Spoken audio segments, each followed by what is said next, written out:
আসসালামু আলাইকুম সবাইকে। সবাই কেমন আছেন? আমরা আল্লাহর রহমতে ভালো আছি। এই যে দেখেন মটর সিলিয়ে নিছি। মটর দিয়ে ডিম বানামু। কিভাবে বানাই সাথে থাকেন, দেখতে থাকেন। মটরটা সিলিয়ে আমি ধুয়ে পরিষ্কার করে নিছি। এখন রান্নার পালা। এই যে দেখেন মটরের সাথে ডিম দিমু, সাথে একটা আলু বয়েল করে নিছি। আলুটা অল্প আদা ভাঙ্গা করে নিছি। এখন রান্নু। প্রথমে ডিমটা ভাইজা নিমু, দিয়ে দিলাম সরিষার তেল, অল্প সামান্য পরিমাণ লবণ দিয়ে দিমু যাতে শরীরে ছিটা না আসে।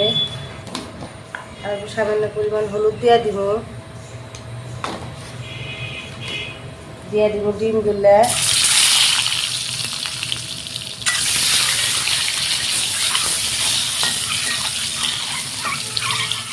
ডিমটা ভাজা হয়ে গেছে, তুলে নিমু।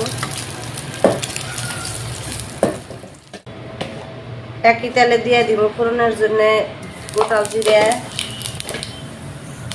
পেঁয়াজ কুচি,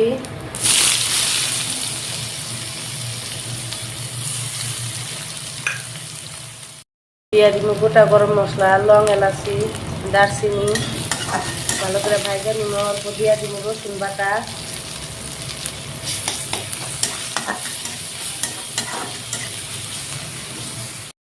দিয়ে দিছি একটা তেজপাতা, আর দিয়ে দিব অল্প মরিচ বাটা।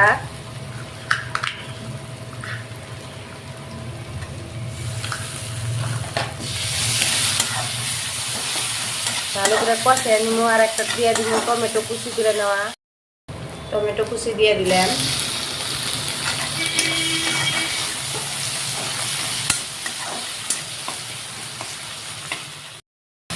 দিয়ে দিব হলুদ গুঁড়া, অল্প মরিচের গুঁড়া,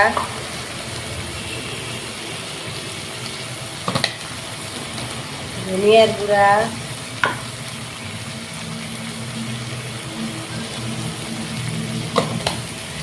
আর পরিমাণ মতো লবণ।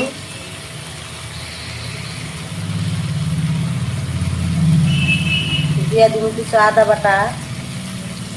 এগুলো ভালো করে অল্প সামান্য পরিমাণ পানি দিয়ে ভালো করে কষিয়ে নিব মশলাটা।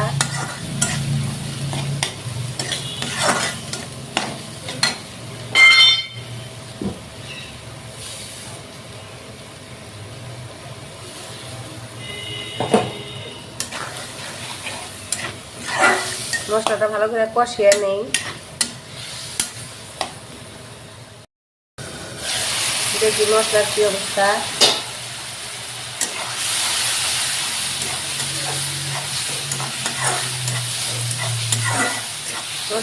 মশলাটা আমরা ভালো করে কষিয়ে নিচ্ছি। এখন দিয়ে দিব মটরগুলো, মশলার সাথে কষিয়ে নিব। মটরের সাথে আলুগুলো দিয়ে দিব।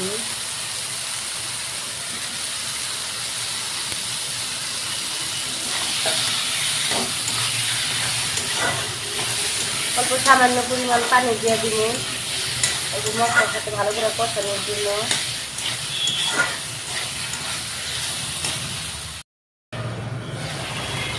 দেখেন এই যে ভালো করে অল্প পানি দিয়ে নিচ্ছি, নিয়ে অল্প কষিয়ে নিই ভালো করে।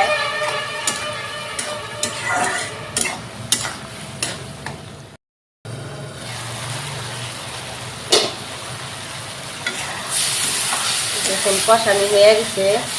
এখন ঝোলের জন্য পরিমাণ মতো পানি দিয়ে দিব।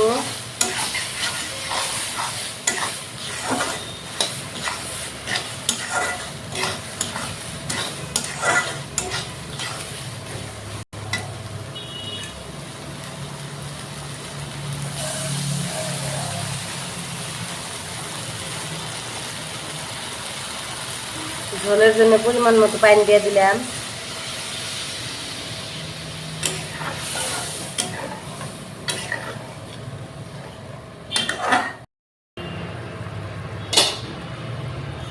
দিয়ে দিব যে ডিমগুলো পিস পিস করে কাইটা নিছি, যে দেখেন ডিমগুলো দিয়ে দিলাম।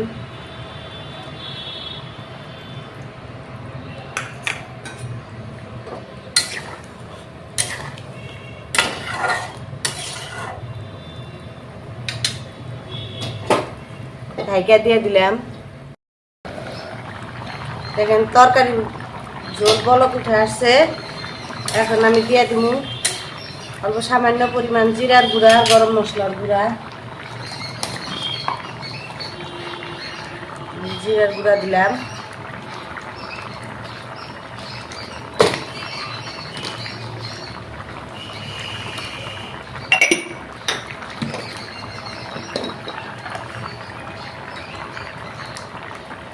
গরম মশলা দিয়ে দিব।